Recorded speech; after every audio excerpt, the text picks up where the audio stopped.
¿Alguna vez te has preguntado por qué personas que alguna vez ardieron en fe terminan alejándose de la iglesia? Aunque parezca desconcertante, la respuesta está en las propias palabras de Jesús. En Mateo 24:12, Él nos advierte: y por haberse multiplicado la maldad, el amor de muchos se enfriará. Esta profunda verdad revela que el alejamiento espiritual no es casual, sino una consecuencia directa de un mundo cada vez más alejado de Dios. Hoy exploraremos este doloroso pero esencial tema, profundizando en las razones espirituales que llevan a los elegidos a apartarse del camino de la fe. Te mostraremos cómo identificar las señales de un corazón que se enfría y revelaremos los pasos para mantener viva tu conexión con Dios en medio de la adversidad. ¿Estás listo para entender lo que Dios tiene reservado para aquellos que perseveran hasta el final? Desde tiempos antiguos el corazón humano ha sido una batalla constante entre la luz y la oscuridad. Aunque muchos han sido llamados por Dios y apartados para cumplir grandes propósitos, incluso los elegidos pueden sentir en sus corazones un frío silencioso que los aleja poco a poco de su presencia. ¿Cómo es posible que quienes una vez caminaron de la mano con Dios terminen vagando lejos de su casa? Jesús nos dejó una advertencia precisa en Mateo 24:12. Y por haberse multiplicado la maldad, el amor de muchos se enfriará. Esta no es solo una descripción profética de los últimos tiempos, es también un diagnóstico espiritual de lo que ocurre en el interior de muchos corazones hoy. A medida que la maldad se multiplica a nuestro alrededor como un río que desborda sus orillas y arrasa todo a su paso, el amor que una vez fue fuego ardiente comienza a disminuir. La indiferencia, el desánimo y la desesperanza no surgen de la noche a la mañana. Son pequeñas grietas en el corazón que, si no se atienden, terminan separando a los elegidos de la fuente de vida. El mismo Jesús, en su oración en Getsemaní, advirtió a sus discípulos que velaran y oraran para no caer en tentación, porque el espíritu está dispuesto, pero la carne es débil. ¿Cuánto más hoy, cuando la corrupción del mundo invade cada aspecto de nuestra existencia? Necesitamos estar alertas para que nuestro amor no sea apagado. En muchas ocasiones el enfriamiento del corazón comienza de manera imperceptible. Al principio se siente como un cansancio espiritual, una reunión de oración perdida aquí, un servicio dominical al que se llega tarde allá. Luego se convierte en una desgana para leer la palabra, un desapego emocional hacia la comunidad de fe. Finalmente, cuando el corazón se endurece, la distancia ya no duele, y el elegido que una vez lloraba ante la presencia de Dios, ahora camina sin rumbo, creyendo que todo está bien, sin darse cuenta de que ha perdido la esencia misma de su llamado. La parábola del sembrador contada por Jesús en Mateo 13 ofrece una revelación poderosa sobre esta realidad. Algunas semillas cayeron entre espinos, y estos espinos crecieron y ahogaron la planta. Así es el mundo para aquellos elegidos que no cuidan su amor por Dios. Los afanes de esta vida, las preocupaciones, las noticias sombrías, la maldad que parece no tener fin, todo actúa como espinos que lentamente asfixian el amor genuino que un día brotó con fuerza. El salmista también expresó esta lucha en su clamor a Dios. En el Salmo 73, Asaf confesó su turbación al ver la prosperidad de los impíos. Su fe tambaleó al comparar su dedicación a Dios con la aparente bendición de quienes vivían en maldad. Él escribió: ciertamente en vano he limpiado mi corazón y lavado mis manos en inocencia, pues he sido azotado todo el día y castigado cada mañana. ¿Cuántos hoy no sienten lo mismo? ¿Cuántos no se preguntan si seguir en los caminos de Dios vale la pena, mientras el mundo parece premiar la injusticia y castigar la rectitud. Sin embargo, Asaf encontró su respuesta al entrar en el santuario de Dios. Allí comprendió el final de los impíos y la eternidad gloriosa que espera a los fieles. Este relato nos muestra que el frío espiritual no se vence mirando al mundo, sino volviendo nuestros ojos al Señor, refugiándonos en su presencia. Cuando los elegidos se alejan, casi siempre es porque han dejado de entrar al santuario interior, ese lugar sagrado de comunión íntima con el Padre. La frialdad espiritual también se alimenta de la exposición constante al mal. Hoy vivimos en un tiempo donde las noticias de violencia, corrupción y decadencia moral son parte de nuestra dieta diaria. La exposición continua a la oscuridad, sin una dosis aún mayor de luz, termina por embotar el alma. Jesús mismo enseñó que somos la luz del mundo y la sal de la tierra. Pero ¿qué pasa si la sal pierde su sabor? ¿Qué sucede cuando la luz se esconde bajo un almud? El peligro no es solo dejar de alumbrar a otros, sino apagarse internamente, perder el fuego que nos conecta con el corazón de Dios. El apóstol Pablo, en su carta a los Gálatas, advirtió que no nos cansemos de hacer el bien, porque a su tiempo segaremos si no desmayamos. Esta exhortación revela que el cansancio espiritual es real y que es un arma que el enemigo utiliza para desgastar poco a poco a los elegidos. Nadie se aleja de Dios de un día para otro. Es una batalla de desgaste, una guerra silenciosa en la que cada pequeña concesión al desánimo abre una brecha más amplia en el corazón. A lo largo de los siglos, muchos héroes de la fe enfrentaron esta tentación de enfriarse. Elías, después de derrotar a los profetas de Baal en el monte Carmelo, cayó en una profunda depresión. Solo, perseguido y sintiéndose inútil, pidió a Dios que le quitara la vida, pero Dios no lo dejó caer. Le envió alimento, descanso y una palabra nueva de propósito. Esta historia, relatada en 1 Reyes 19, nos enseña que aún los más grandes pueden sentir que su amor y su fuerza se apagan. Pero también nos muestra que Dios no abandona a sus elegidos en sus momentos de debilidad.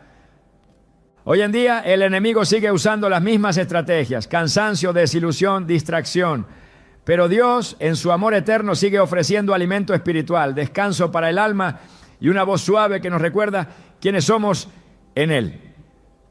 Como escribió Isaías: no quebrará la caña cascada ni apagará el pábilo que humeare. Isaías 42:3.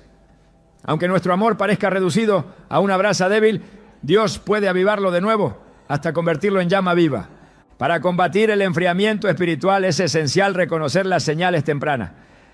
La falta de gozo en la adoración, la indiferencia hacia la palabra, el desinterés por la comunión con otros creyentes, son indicadores de que el corazón comienza a enfriarse.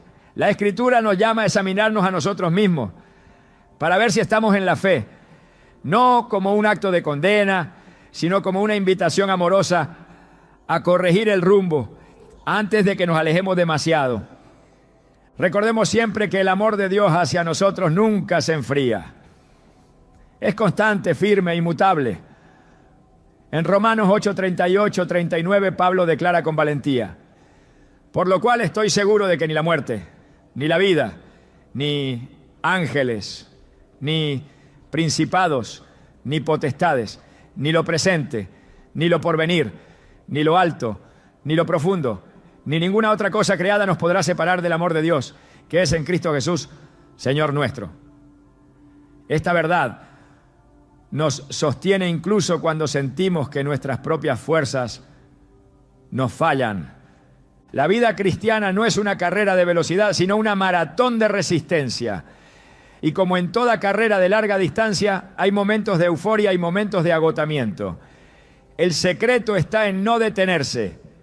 El apóstol Pablo dijo: prosigo a la meta, al premio del supremo llamamiento de Dios en Cristo Jesús. Filipenses 3:14.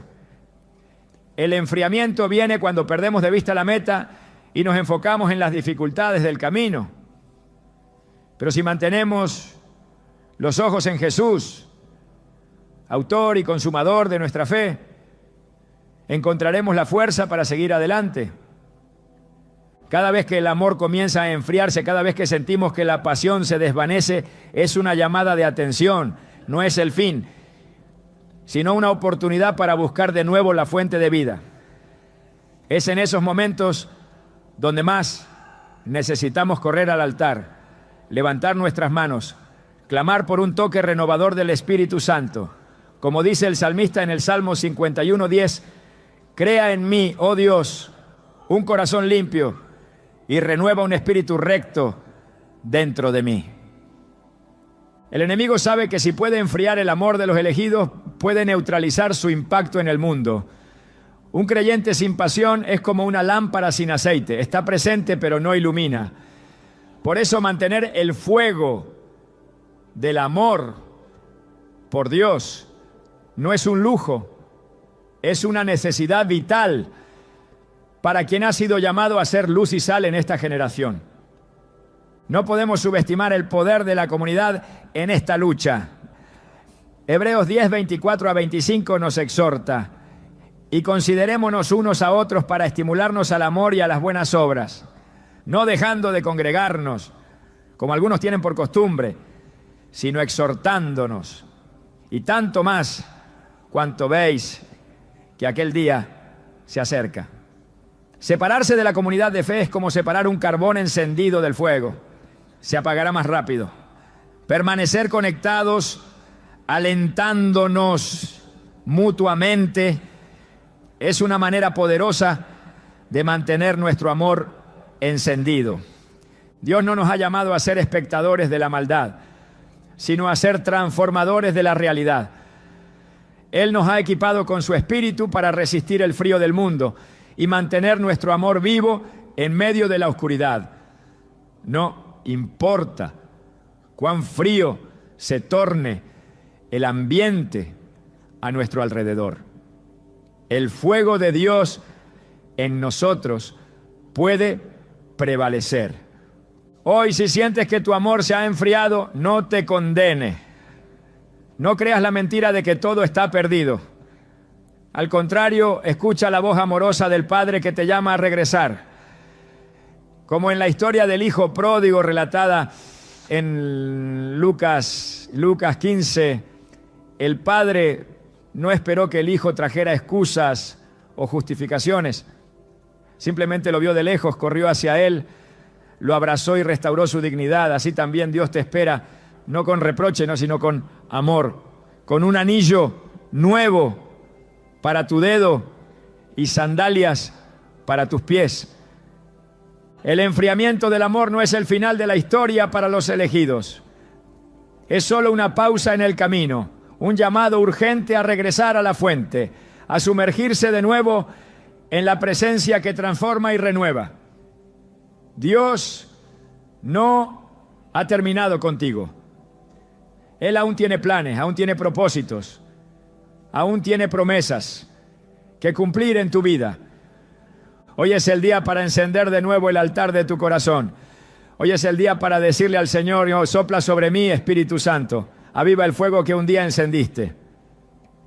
Y cuando hagas esta oración con sinceridad, verás cómo Él, fiel a su promesa, sopla vida nueva sobre ti, y tu corazón volverá a latir con fuerza por el Dios que nunca dejó de amarte. La iglesia fue diseñada como un refugio, un lugar donde los corazones quebrantados pudieran encontrar sanidad, donde los cansados hallaran descanso y donde los llamados pudieran crecer en comunión y verdad. Desde su fundación, el propósito de la iglesia fue ser la manifestación viva del cuerpo de Cristo en la tierra.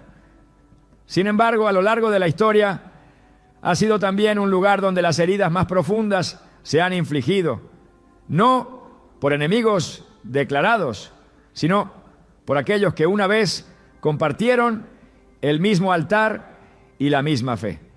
El dolor causado dentro de la comunidad de creyentes tiene un peso invisible que muchos no logran soportar. Y es precisamente este peso el que en silencio aleja a muchos elegidos de la iglesia. La traición de quienes profesan la fe duele más que cualquier ataque externo. El salmista David, un hombre conforme al corazón de Dios, expresó esta angustia en el Salmo 55, 12 a 14.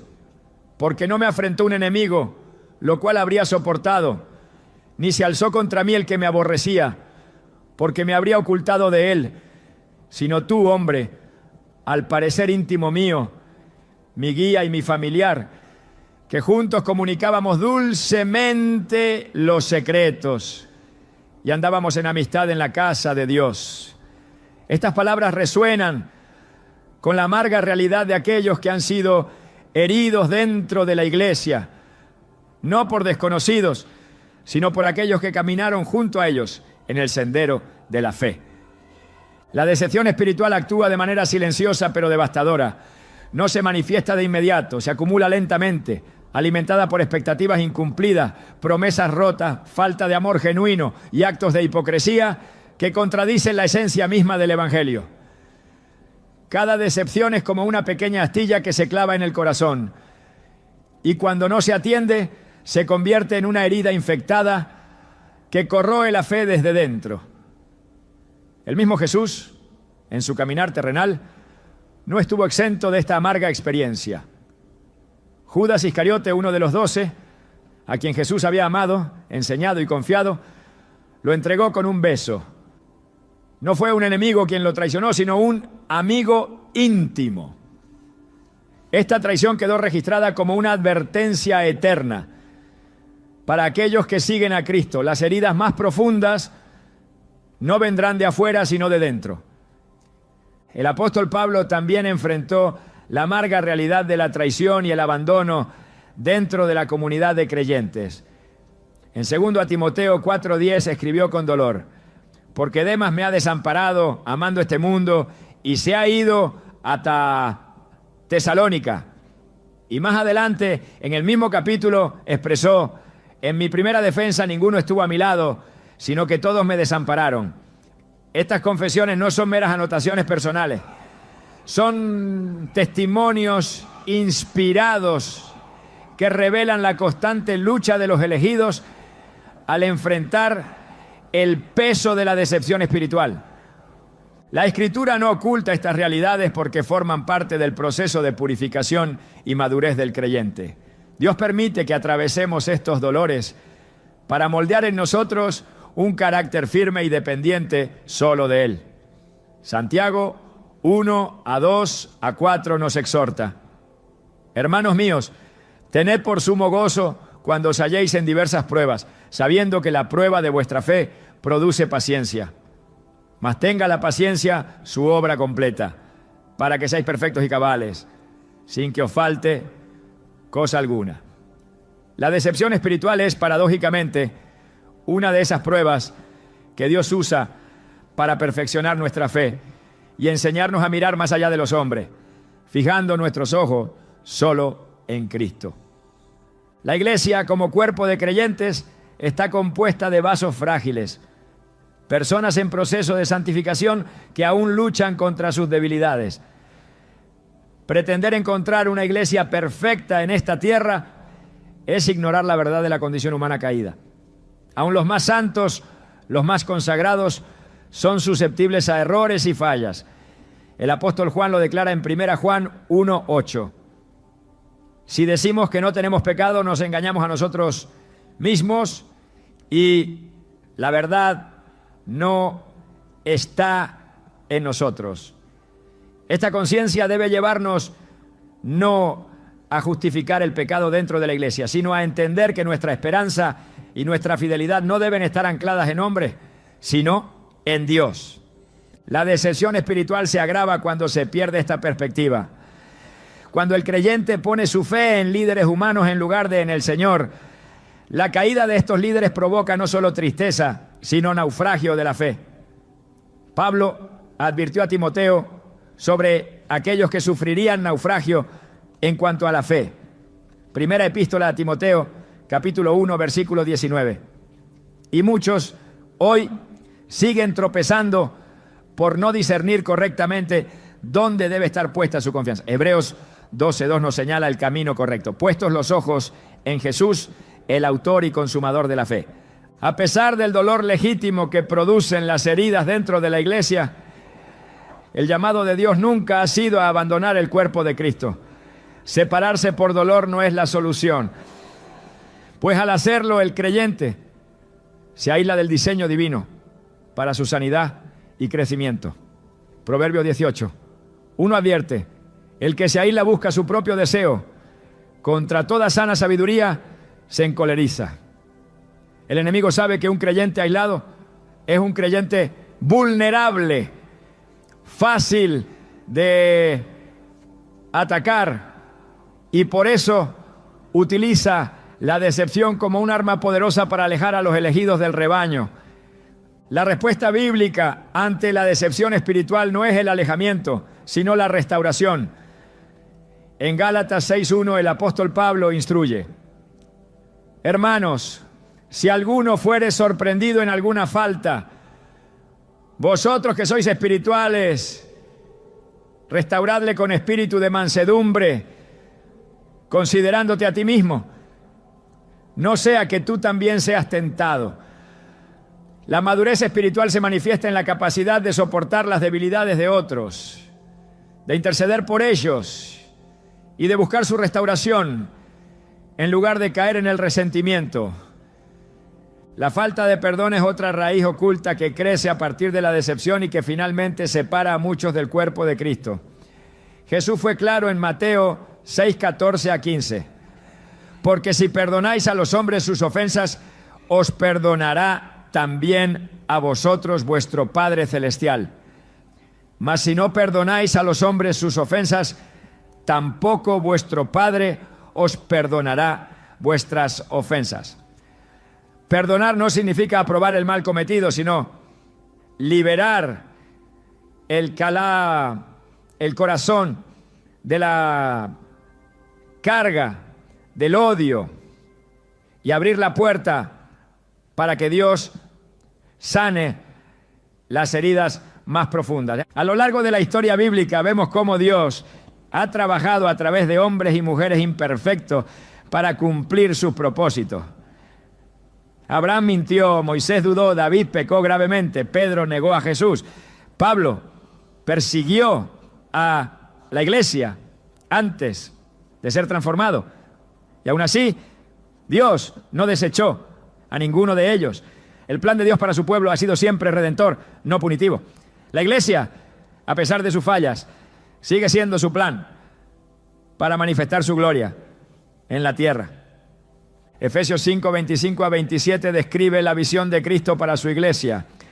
Cristo amó a la iglesia y se entregó a sí mismo por ella, para santificarla, habiéndola purificado en el lavamiento del agua por la palabra, a fin de presentársela a sí mismo. Una iglesia gloriosa, que no tuviese mancha, ni arruga, ni cosa semejante, sino que fuese santa y sin mancha. Aunque la iglesia terrenal está en proceso de ser perfeccionada, su destino final es glorioso. Abandonarla es perderse la obra transformadora que Dios está llevando a cabo en medio de ella.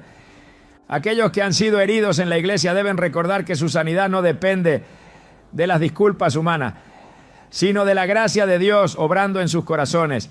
El mismo Jesús, quien fue rechazado, escupido, traicionado y crucificado por aquellos a quienes vino a salvar, extendió perdón desde la cruz diciendo: Padre, perdónalos, porque no saben lo que hacen.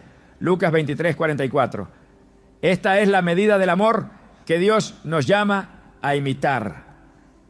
El peso invisible de la decepción espiritual es real, pero no tiene por qué ser el fin del camino. Dios es capaz de sanar, restaurar y renovar a aquellos que han sido heridos.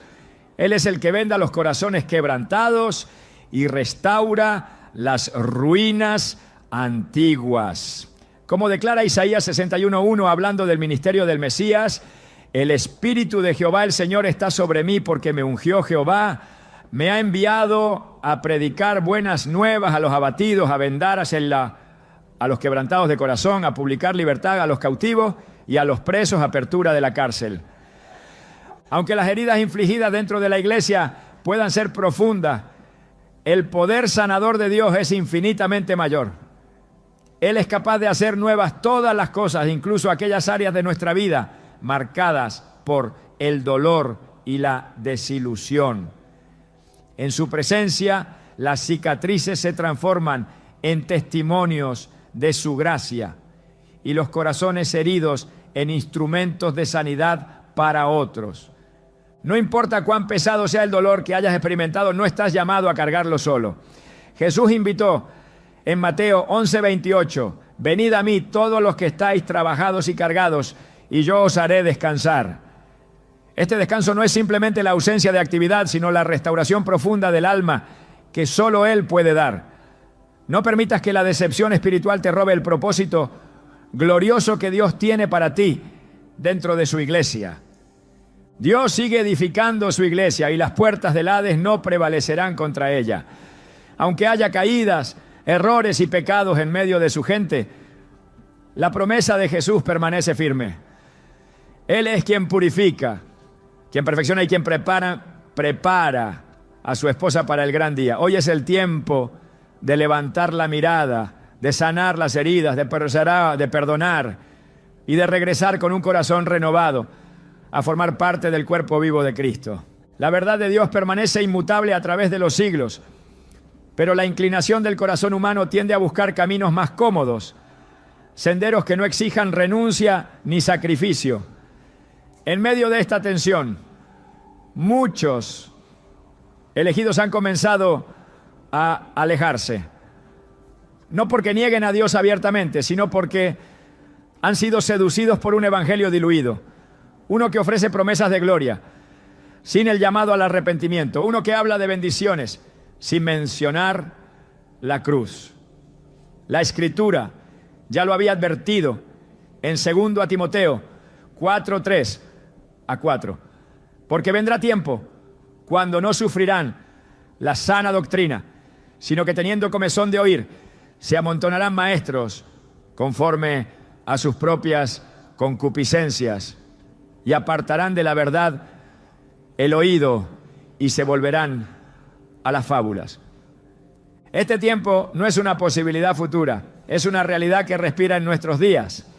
El deseo de muchos de escuchar únicamente mensajes agradables ha abierto la puerta a un tipo de enseñanza que conforta, pero no transforma, que entretiene, pero no santifica. Al abrazar este evangelio superficial, los elegidos pierden su fundamento, pues han cambiado la roca firme de la verdad por la arena movediza de interpretaciones humanas. Jesús enseñó que la casa edificada sobre la roca resistiría a las tormentas, pero la que está sobre la arena caerá con gran ruina. Así también, las vidas que descansan sobre una doctrina adulterada no resistirán cuando lleguen los días malos. El peligro del evangelio diluido es que ofrece una apariencia de piedad, pero niega su poder. Pablo lo describió con precisión en 2 Timoteo 3:5. Tendrán apariencia de piedad, pero negarán la eficacia de ella. Este tipo de fe superficial no confronta el pecado, no llama a la santidad, no demanda una vida de obediencia. Al contrario, adormece la conciencia, tranquiliza al pecador y distorsiona la imagen de Dios, presentándolo como un ser indulgente que aprueba cualquier conducta bajo el disfraz de amor. Pero el amor verdadero, como revela la Escritura, no es cómplice del pecado. Busca la restauración del alma a través de la verdad. La seducción del evangelio diluido radica en su capacidad de apelar a los deseos carnales bajo un barniz de espiritualidad. Promete prosperidad inmediata, éxito sin esfuerzo, gracia sin arrepentimiento. Sin embargo, el verdadero llamado de Cristo es claro. Si alguno quiere venir en pos de mí, niéguese a sí mismo, tome su cruz cada día y sígame. Lucas 9, 23. El Evangelio de Jesús no es una invitación a la comodidad, sino a la transformación radical del corazón. Es un camino angosto, no una autopista de conveniencia. La proliferación de enseñanzas livianas ha llevado a muchos elegidos a construir su fe sobre emociones pasajeras y no sobre convicciones profundas. Buscan experiencias momentáneas de exaltación, pero carecen de raíces que los sostengan en tiempos de sequía. Jesús ilustró esta realidad en la parábola del sembrador, describiendo a aquellos que reciben la palabra con gozo, pero que al venir la tribulación o la persecución por causa de la palabra, tropiezan inmediatamente. La falta de profundidad espiritual es uno de los frutos más evidentes de un evangelio diluido. La consecuencia de abrazar este tipo de mensaje no es simplemente una fe débil, sino una separación progresiva de la verdad. Cuando se deja de amar la verdad, se abre la puerta al engaño. El apóstol Pablo advirtió en 2 Tesalonicenses 2, 10 a 11, que por cuanto no recibieron el amor de la verdad para ser salvos, por esto Dios les envía un poder engañoso para que crean la mentira. El abandono de la verdad no ocurre de manera abrupta, es el resultado de múltiples pequeñas concesiones, de justificar lo que la palabra condena, de suavizar aquello que debería ser proclamado con valentía. El evangelio diluido también ha deformado el entendimiento de la gracia. Muchos han llegado a creer que la gracia es una licencia para pecar, en lugar de verla como el poder de Dios para vencer el pecado. Romanos 6, 1 a 2, pregunta: ¿qué pues diremos? ¿Perseveraremos en el pecado para que la gracia abunde? En ninguna manera. La gracia no minimiza la gravedad del pecado, exalta la magnitud del sacrificio de Cristo, quien murió para redimirnos y no para dejarnos en la esclavitud. La enseñanza de Jesús nunca fue superficial. Confrontó la hipocresía, expuso la falsedad, llamó al arrepentimiento genuino. Cuando los fariseos buscaban justificaciones externas para sus vidas, Jesús desenmascaró sus corazones endurecidos. Cuando los discípulos buscaban posiciones de honor, Jesús les habló de humildad y servicio. El verdadero evangelio exige muerte al yo, entrega absoluta, fidelidad hasta el final. Y es esta demanda de integridad lo que muchos no están dispuestos a aceptar. La sed de palabras suaves ha generado una generación de creyentes que buscan únicamente mensajes que alimenten su autoestima, pero que rehúyen cualquier exhortación a la santidad. Sin embargo, la Biblia enseña que la reprensión amorosa es una expresión de la gracia de Dios. Proverbios 3, 11 a 12 declara: no menosprecies, hijo mío, el castigo de Jehová, ni te fatigues de su corrección, porque Jehová al que ama castiga, como el padre al hijo a quien quiere. El rechazo a la corrección es en esencia un rechazo al amor verdadero. La falsa seguridad que ofrece el evangelio diluido es una de sus trampas más letales. Hace creer al creyente que está bien con Dios mientras su corazón se aleja cada vez más. El libro de Apocalipsis recoge una advertencia severa a la iglesia de la Odisea, que se consideraba rica y autosuficiente, pero que a los ojos de Dios era desventurada, miserable, pobre, ciega y desnuda. El llamado de Jesús a esta iglesia fue contundente. Por tanto, sé celoso y arrepiéntete. Apocalipsis 3, 19.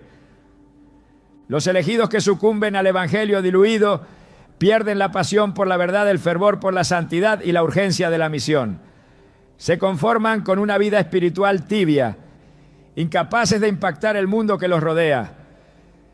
Jesús fue claro en su advertencia: por cuanto eres tibio y no frío ni caliente, te vomitaré de mi boca. Apocalipsis 3:16.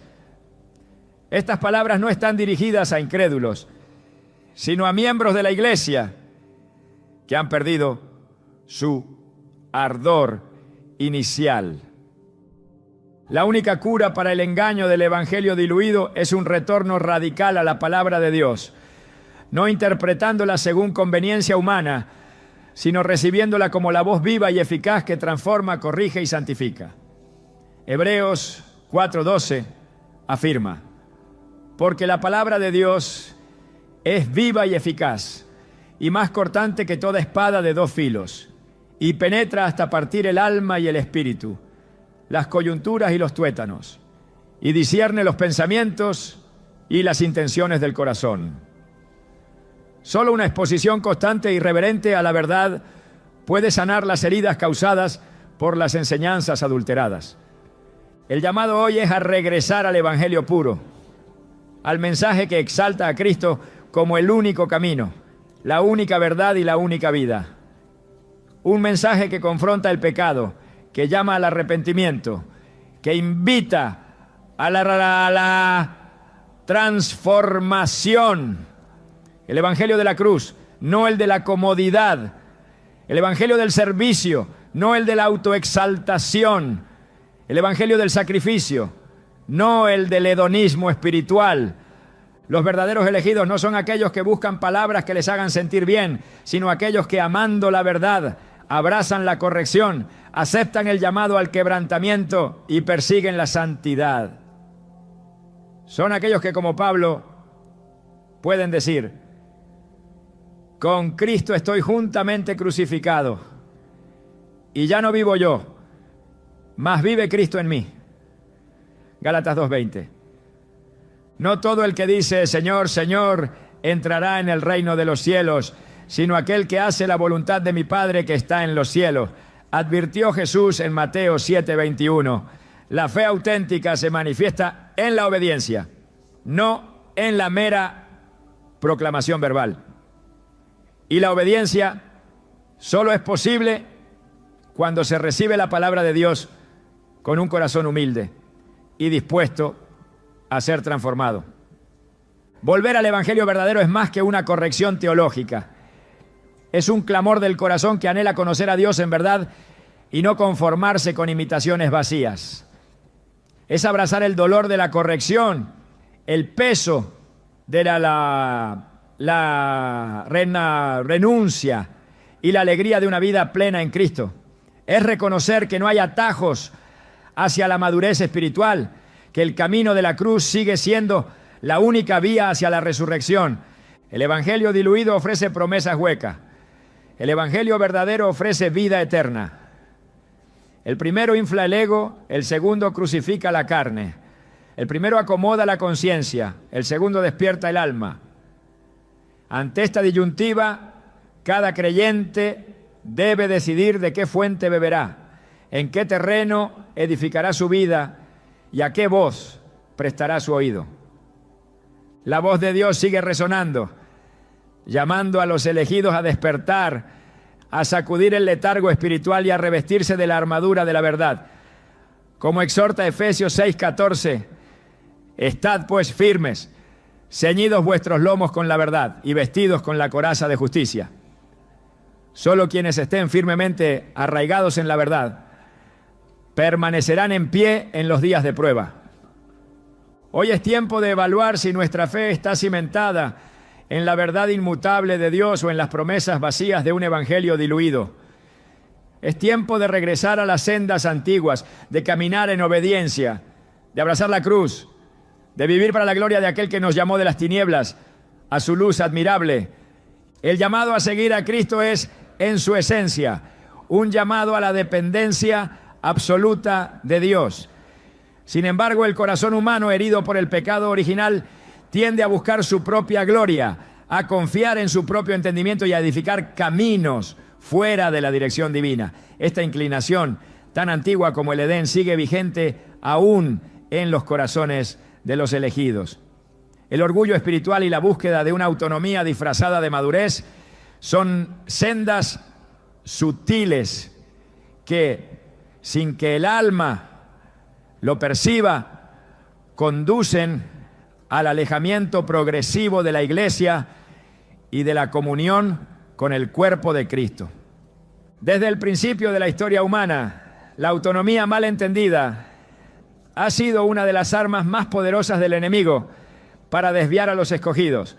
En el jardín, la serpiente tentó a Eva no con maldad abierta, sino con la insinuación de independencia. Seréis como Dios, conociendo el bien y el mal. Génesis 3:5. La promesa de ser autosuficientes, de no necesitar dirección externa, fue suficiente para romper la perfecta comunión con el Creador. Hoy, la estrategia no ha cambiado. Muchos creyentes, comenzando con un deseo legítimo de crecer en su relación con Dios, terminan desconfiando de toda autoridad espiritual, rechazando la necesidad de la iglesia y abrazando una fe individualista que los aleja del diseño divino. La Escritura es clara al advertir contra el peligro del orgullo. Proverbios 16:18 enseña: antes del quebrantamiento es la soberbia y antes de la caída la altivez de espíritu. El orgullo no siempre se manifiesta en gestos grandilocuentes.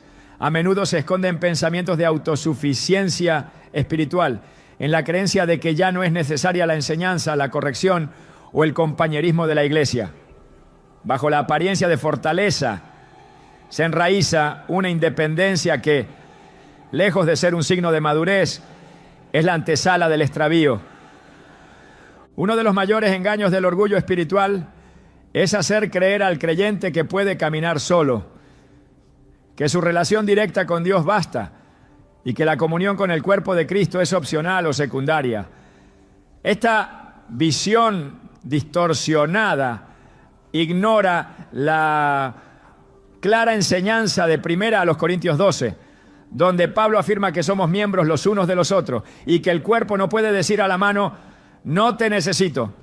La interdependencia no es una debilidad, sino una fortaleza diseñada por Dios para preservar la fe y promover el crecimiento espiritual. La autonomía espiritual nacida del orgullo también produce una resistencia a la autoridad establecida por Dios en su iglesia. Romanos 13:1 exhorta: sométase toda persona a las autoridades superiores, porque no hay autoridad sino de parte de Dios, y las que hay por Dios han sido establecidas. Rechazar la autoridad espiritual legítima no es solo una rebelión contra hombres, sino una desobediencia directa a Dios.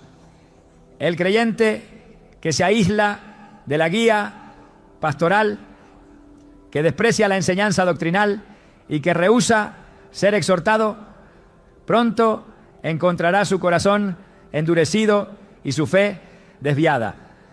La autonomía espiritual también alimenta un espíritu crítico y divisivo. En lugar de buscar la edificación del cuerpo, el orgulloso se erige en juez de todo y de todos.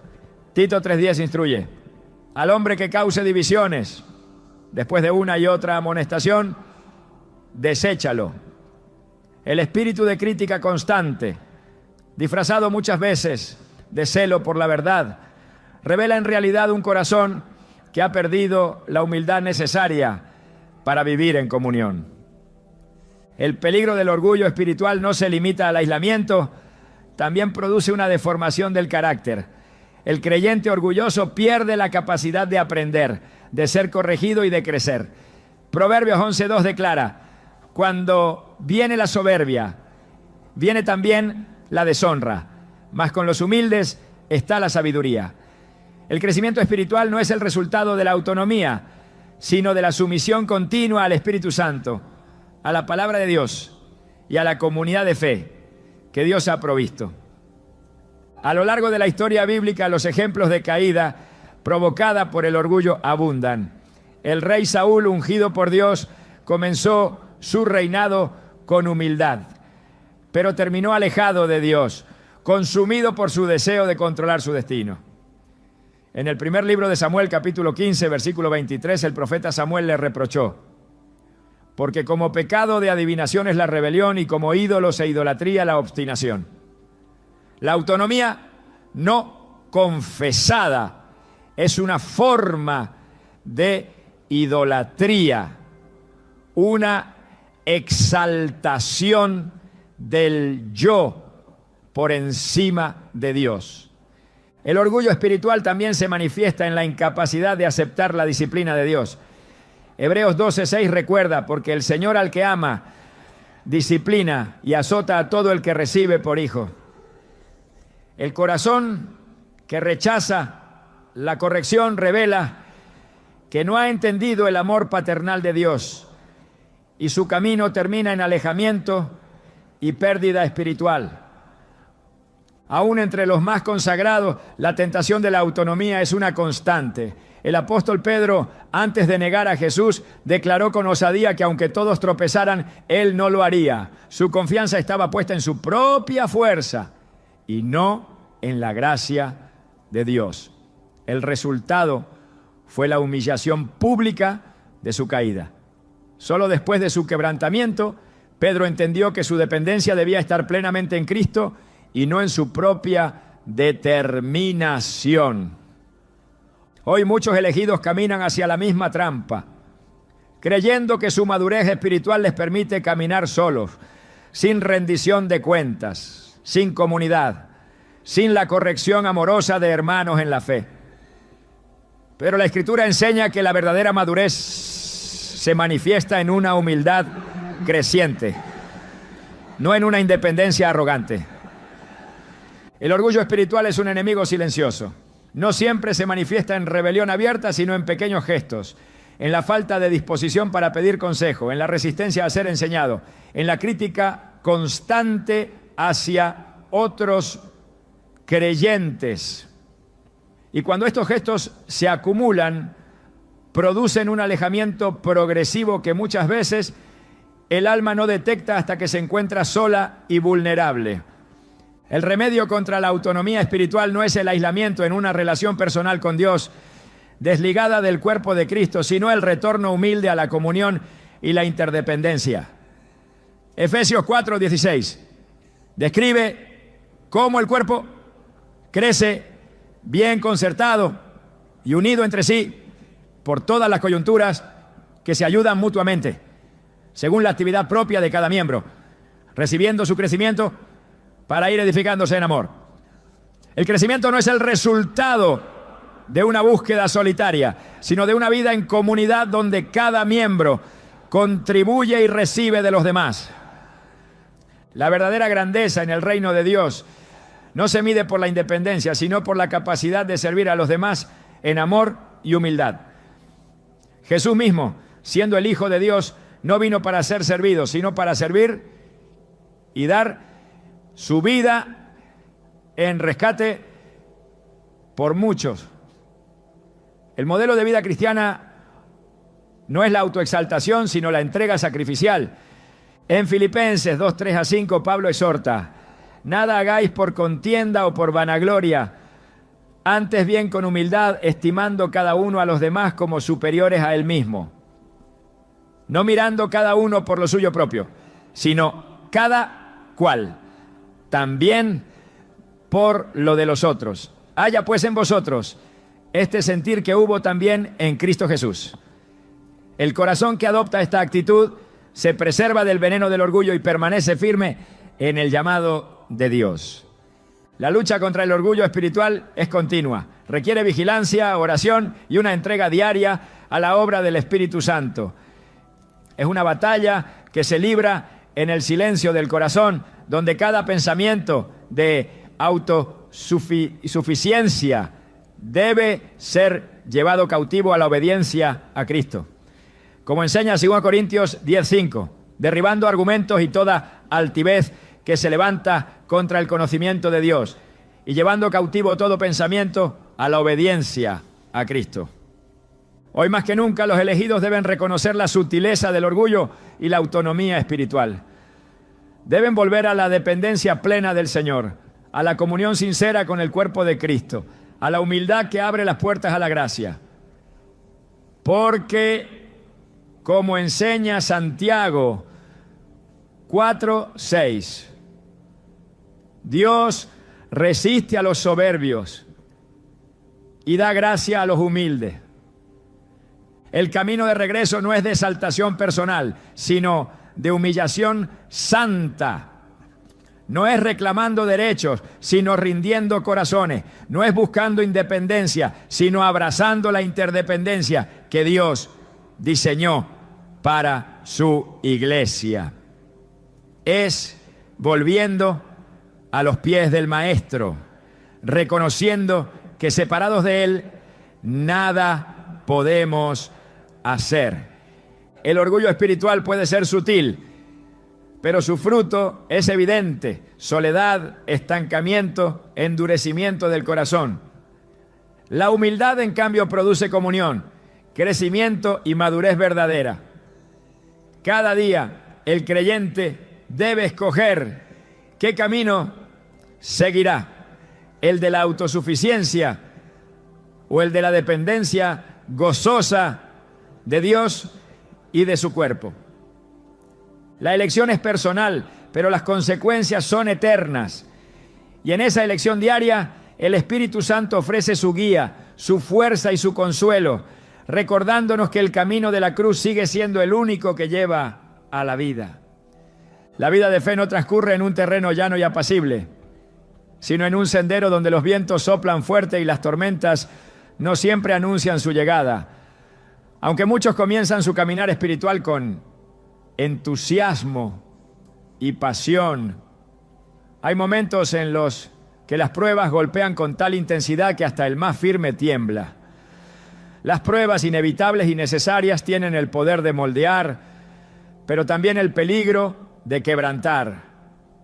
Y cuando no se entienden desde la perspectiva divina, se convierten en una de las principales razones por las cuales los elegidos se apartan de la comunión y se sumen en el silencio de su dolor. Las Escrituras no ocultan esta realidad, al contrario, la presentan como parte integral del proceso de santificación. Santiago exhorta con palabras que al principio parecen desconcertantes. Hermanos míos, tened por sumo gozo cuando os halléis en diversas pruebas. Santiago 1:2. No porque el sufrimiento en sí mismo sea motivo de alegría, sino porque las pruebas producen paciencia, y la paciencia lleva a la madurez espiritual.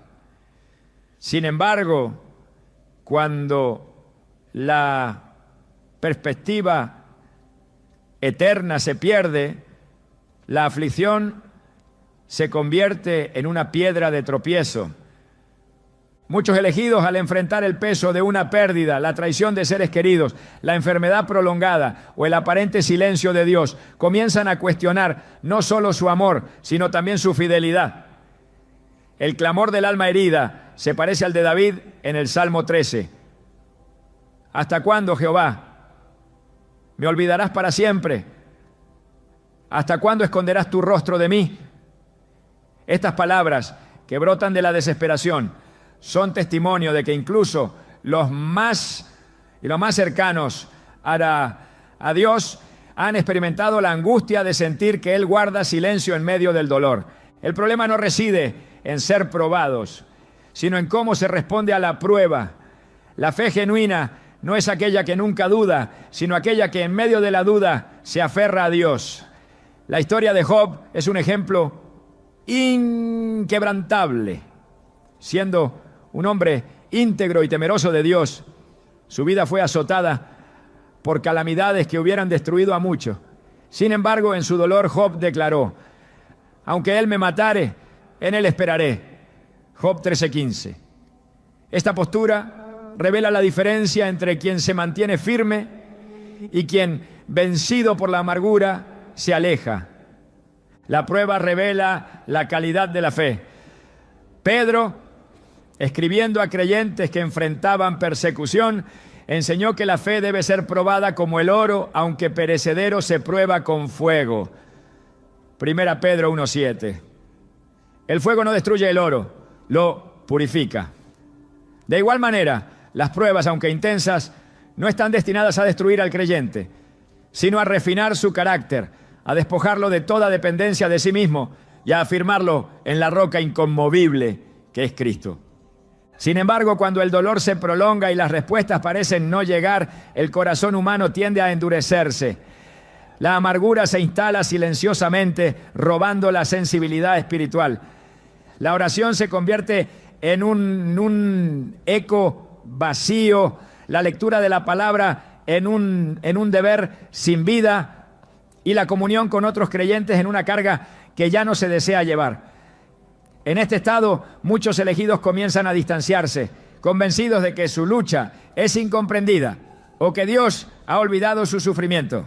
El enemigo, astuto en sus artimañas, siembra dudas en la mente atribulada.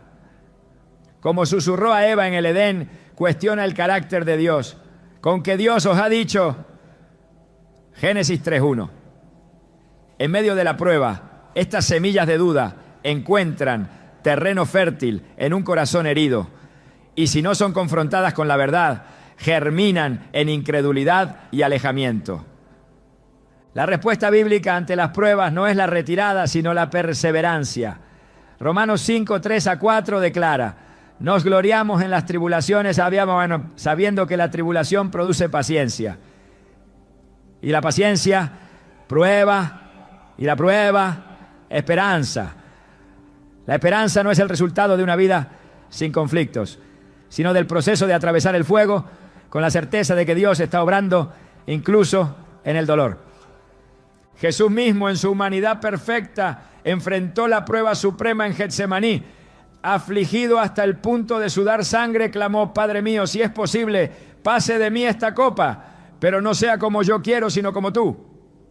Mateo 26:39. En este clamor se revela la tensión entre el deseo natural de evitar el sufrimiento y la sumisión total a la voluntad de Dios. Jesús no negó su dolor, pero tampoco permitió que ese dolor definiera su obediencia. La iglesia primitiva fue forjada en el crisol de la persecución. Los primeros creyentes no solo enfrentaron oposición social, sino también cárceles, torturas y martirios. Sin embargo, lejos de alejarse, su fe se fortaleció. Hechos 5:41 relata que los apóstoles, después de ser azotados, salieron gozosos de haber sido tenidos por dignos de padecer afrenta por causa del nombre. Esta actitud no fue fruto de una resistencia humana extraordinaria, sino del poder del Espíritu Santo obrando en corazones plenamente rendidos. En la actualidad, el contexto de las pruebas puede variar, pero la necesidad de una fe robusta permanece inalterable. No es suficiente iniciar la carrera de la fe con entusiasmo, es necesario perseverar hasta el fin.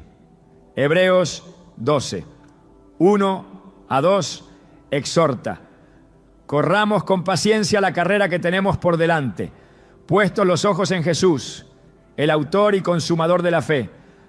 La perseverancia es la marca de los verdaderos elegidos, no porque nunca tropiecen, sino porque al caer se levantan una y otra vez, aferrándose a la promesa de que aquel que comenzó la buena obra en ellos la perfeccionará hasta el día de Jesucristo. Cada prueba es una oportunidad para profundizar en la dependencia de Dios. Cuando las fuerzas humanas se agotan, se abre el espacio para que el poder divino se manifieste. 2 Corintios 12:9 recuerda las palabras de Cristo a Pablo: bástate mi gracia, porque mi poder se perfecciona en la debilidad. El quebrantamiento que las pruebas producen no es una señal de derrota, sino la antesala de la verdadera fortaleza que proviene de Dios. La tentación de abandonar la fe en medio de la prueba es real, pero la Escritura ofrece una esperanza firme. En Apocalipsis 2:10, Jesús anima a los creyentes de Esmirna: sé fiel hasta la muerte y yo te daré la corona de la vida. La fidelidad no es medida por la ausencia de pruebas, sino por la perseverancia a pesar de ellas. El llamado de Dios no es a negar el dolor, sino a confiar en su soberanía en medio de él. Romanos 8:28 asegura: y sabemos que a los que aman a Dios, todas las cosas les ayudan a bien. Este conocimiento no elimina el sufrimiento, pero transforma su significado, convirtiéndolo en un instrumento de crecimiento y de gloria eterna.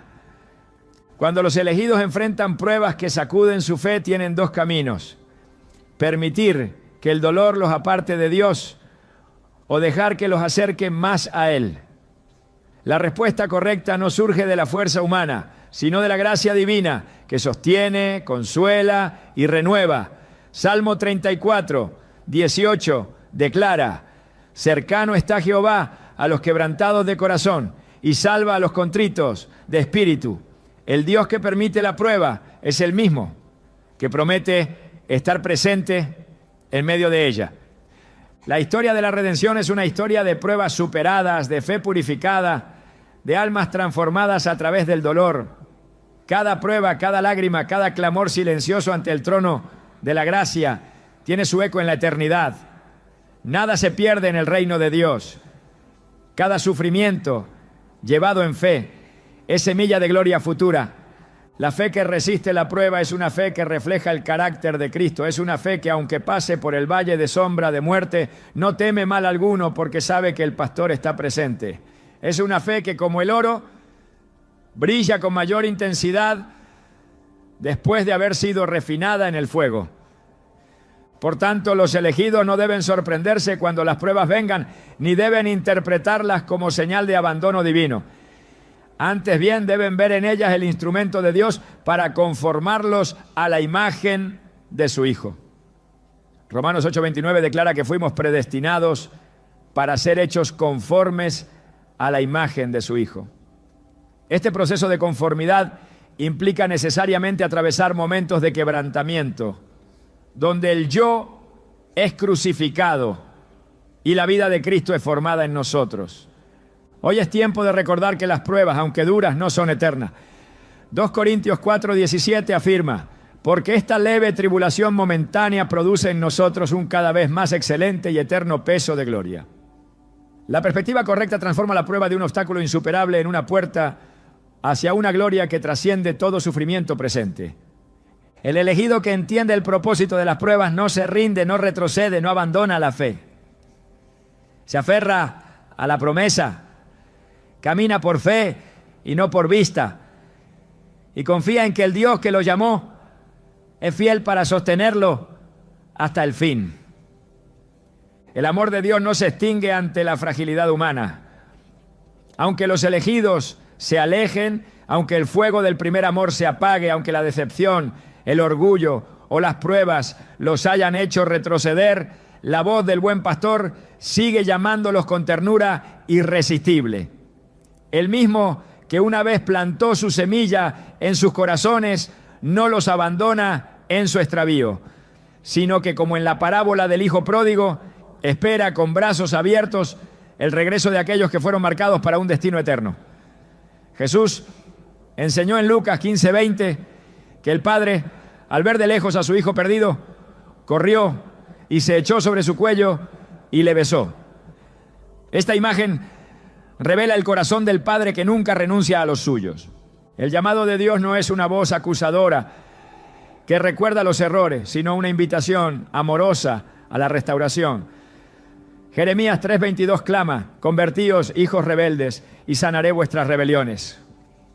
No importa cuán lejos haya llegado el alma, no importa cuán frías se hayan vuelto sus oraciones o cuán endurecido esté su corazón, la gracia divina sigue tendiendo un puente entre el quebrantamiento y la redención.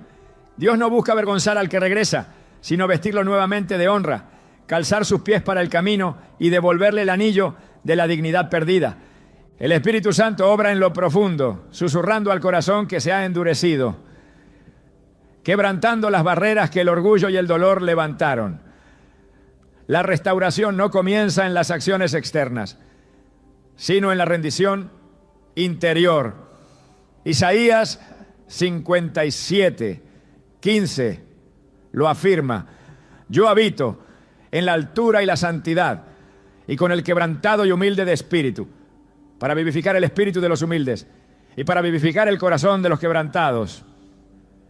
Solo en la humildad se abre el camino de regreso. La restauración de Dios es completa.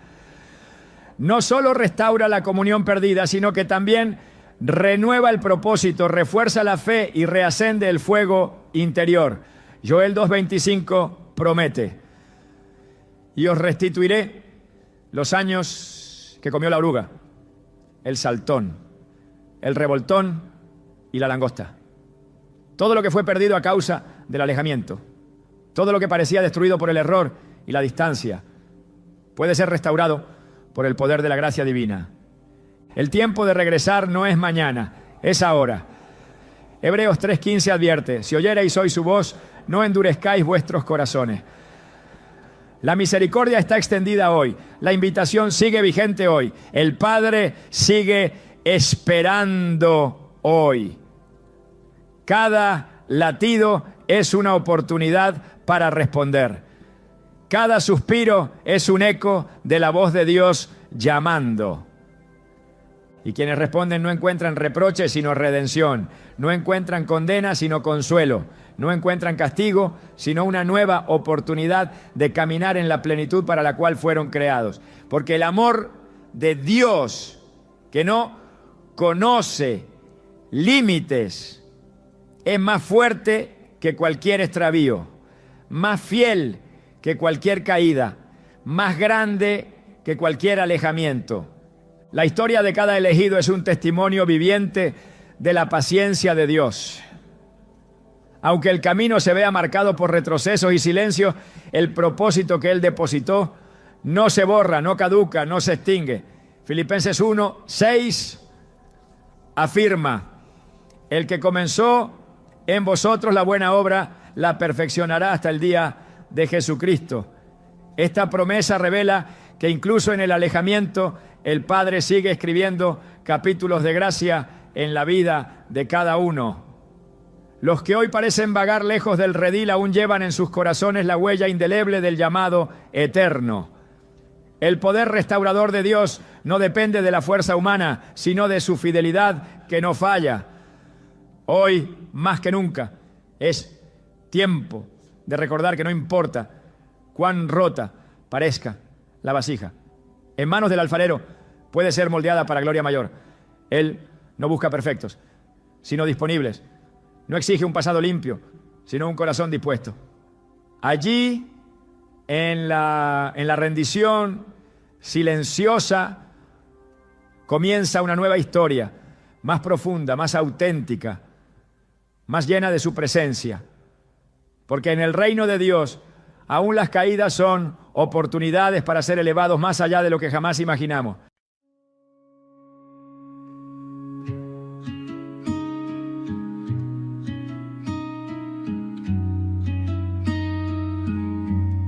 Salt on my skin, stars in my veins, every tide whispers your name.